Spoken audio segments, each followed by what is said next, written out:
हमारा मैन्युफैक्चरिंग है जीन्स का एक्चुअली। तो हम ई कॉमर्स वेबसाइट पे सेल आउट करते हैं उसे एज अ ब्रांड। इससे पहले जो मेरा बैकग्राउंड रहा है, मैं पहले जॉब करता था सेम चीज़ में, तो उनका स्क्रैच से मैंने बनाया था। फ्रॉम स्क्रैच से उनका जो टर्नओवर जो क्लोज़ किया था वो 5 CR किया था मैंने।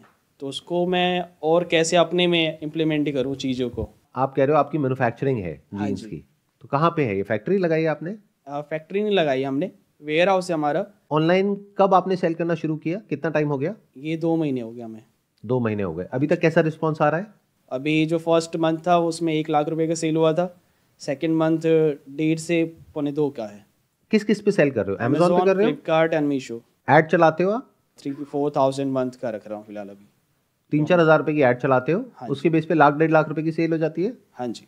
और उसमें मार्जिन कितना होता है 1 लाख 1.5 लाख रुपए में?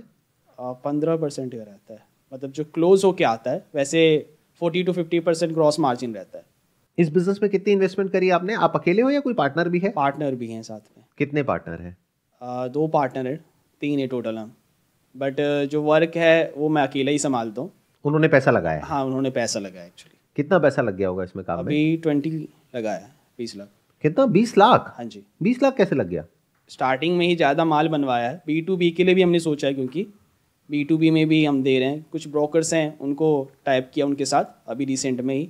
और एक जो ये जीन्स आप बेचते हो, हाँ जी। ये कितने की बेचते हो आप ऑन एन एवरेज? 6 to 800 रहता है ये। तो अब इसमें चैलेंज क्या आ रहा है आपको? हम चाह रहे हैं कि ये ब्रांड को अवेयर करें थोड़ा ज़्यादा। देखो, एक तो आपको फोकस होना पड़ेगा, मोस्ट इंपॉर्टेंट, जो मेरे को समझ आया आपसे बात करके, क्योंकि अभी आप B2B भी कर रहे हो और B2C भी कर रहे हो। B2C कर रहे हैं, बट अभी B2B टाइप किया अभी किया नहीं है, करेंगे। वही मेरा क्वेश्चन है कि फिर 20 लाख कैसे लग गया? क्योंकि इसमें 20 लाख की तो कोई इन्वेस्टमेंट है ही नहीं, क्योंकि अगर इन्वेंट्री हमने ज़्यादा बनवाई है।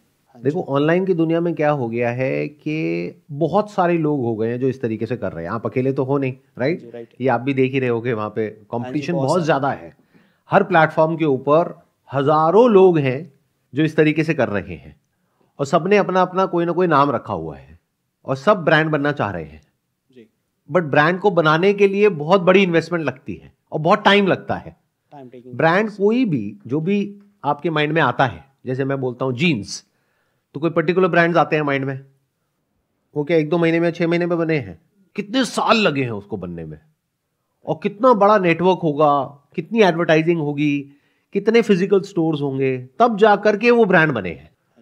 ब्रांड का मतलब क्या होता है कि कस्टमर लॉयल्टी, कस्टमर रिटेंशन, यानी कि वो कस्टमर को दोबारा भी जब रिक्वायरमेंट होगी वो आपके पास ही आएगा। हर बार जब रिक्वायरमेंट होगी वो बार बार वहीं पे आएगा।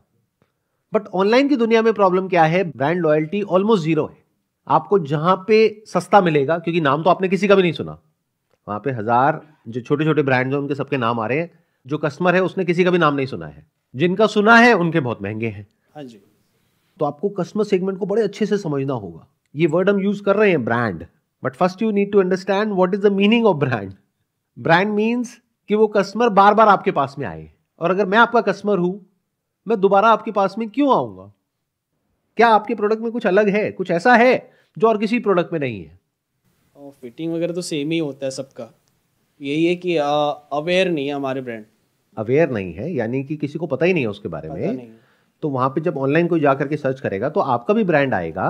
हाँ जी। आप उसको ब्रांड बोल रहे हो, but that is basically a product, that is not a brand as yet. Right. आपका भी प्रोडक्ट आएगा, और आपके जैसे और बहुत सारे लोगों का प्रोडक्ट आएगा जो आपके ही प्राइस पॉइंट पे या तो अवेलेबल है या आपसे भी सस्ता है।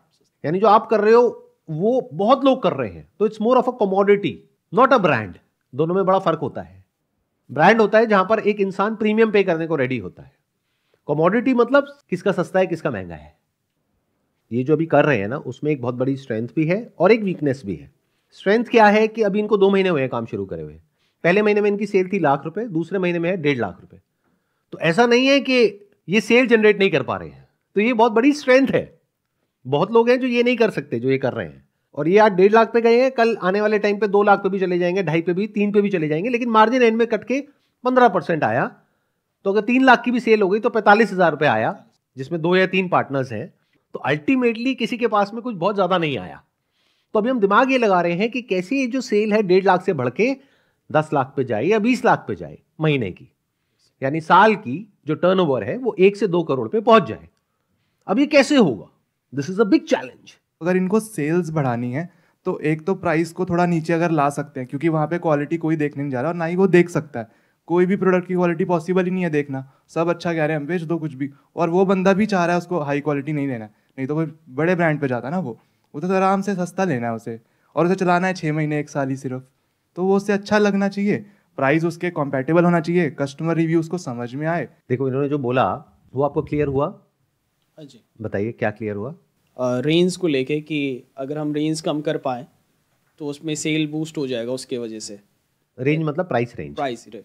तो क्या प्राइस रेंज कम कर सकते हो? हाँ, क्वालिटी को मेंटेन करते हुए थोड़ा बहुत कर सकते हैं बट ज़्यादा नहीं कर पाएंगे, या तो फिर क्वालिटी हमें फैब्रिक चेंज करना पड़ेगा। जैसे जब लास्ट टाइम जिसके लिए काम किया था मैंने, तो उनका फैब्रिक डिफरेंट था, तो उसकी वजह से उनका बूस्ट हुआ, क्योंकि उनका फैब्रिक सस्ता था और आपका फैब्रिक महंगा है, थोड़ा महंगा है हमारा, उस वजह से आपका कॉस्ट महंगा है, उनका सस्ता था।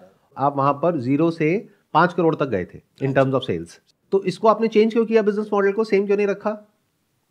हमें क्योंकि सेम वही माइंडसेट था कि हमें ब्रांड कैटेगरी में जाना है। देखो यही गड़बड़ हो जाती है, जब हम बिजनेस करते हैं तो हम प्रॉपरली ये नहीं समझते कि हम किस सेगमेंट में एंटर कर रहे हैं, जिसकी वजह से हमारी जो स्ट्रैटेजी है वो गलत हो जाती है और पूरा बिजनेस मॉडल खराब हो जाता है। 2 अलग अलग स्ट्रैटेजीज हो सकती हैं आपके केस में। एक है जहां पर आप इस बात को समझो और एक्सेप्ट करो, it is not a brand, it is a commodity. हमें उस सेगमेंट में जाना है। ऐसा नहीं है वहां पैसा नहीं कमाया जा सकता, वहां भी लोग पैसा कमाते हैं। जैसे फॉर एग्जाम्पल हम घर में रोटी खाते हैं, उसके लिए आटा लगता है, तो आटे की चक्की वाला भी पैसा कमा रहा है और जो ब्रांडेड आटा बेच रहा है वो भी पैसा कमा रहा है। तरीके अलग अलग हैं पैसा कमाने के दोनों के। तो पहले आपको यह समझना होगा कि आप किस सेगमेंट में जा रहे हो।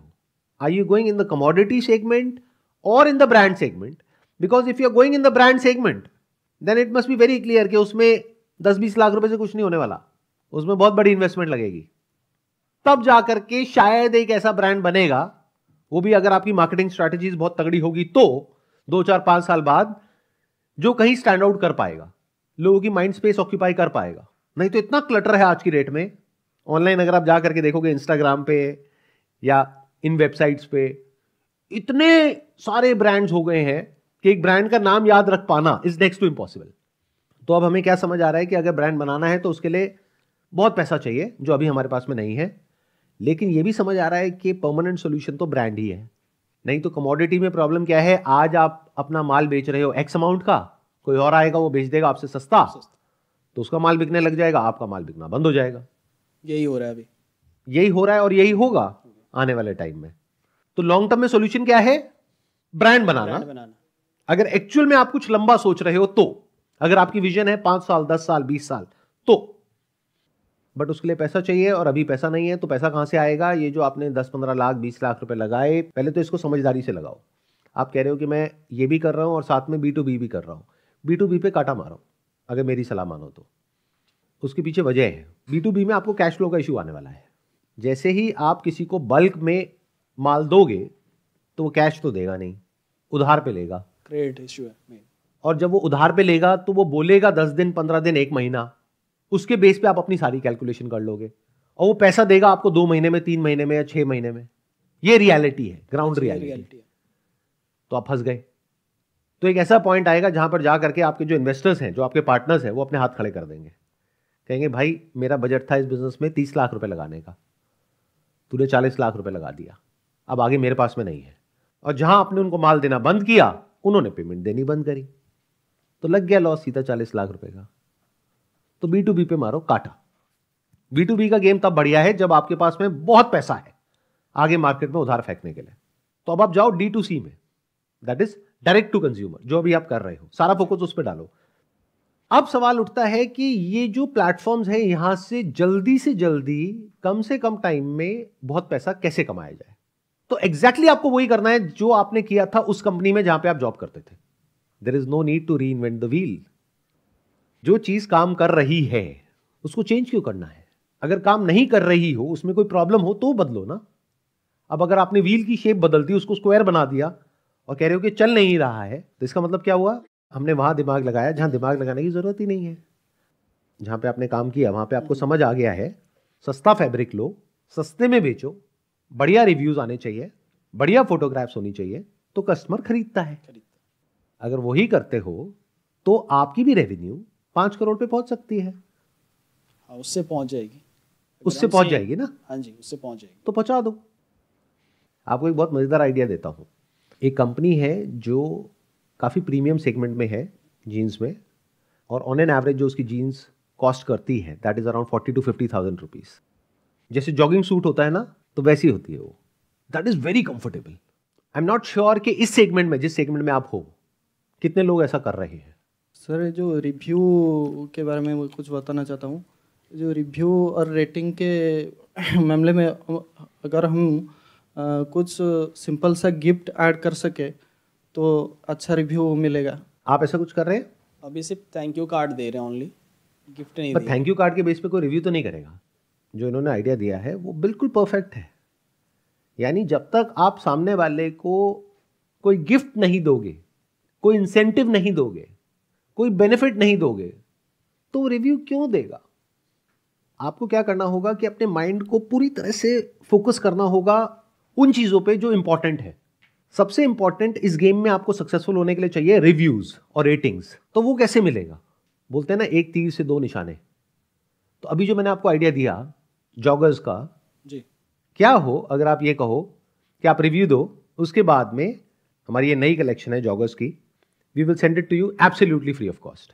बट कॉस्ट बहुत ज़्यादा इसका जाएगा। Why are you calling it a cost? Investment यही गड़बड़ हो जाती है बिजनेस में। आप समझ रहे हो प्रॉब्लम? हमें पता ही नहीं है कि एक्चुअल में कॉस्ट क्या है और इन्वेस्टमेंट क्या है। बट वही है ना कि लिमिट क्या रहेगी, कितने बंदे हम देंगे। अरे जब तक रिव्यूज नहीं आ जाते तब तक की लिमिट है, जब रिव्यूज आ गए तो उसके बाद में बंद। तो अगर आपको 1000 रिव्यू चाहिए तो आपने पहले ही कैलकुलेट कर लिया। अब इसमें आपकी कॉस्ट क्या आई? आप कह रहे हो कॉस्ट बहुत ज्यादा है।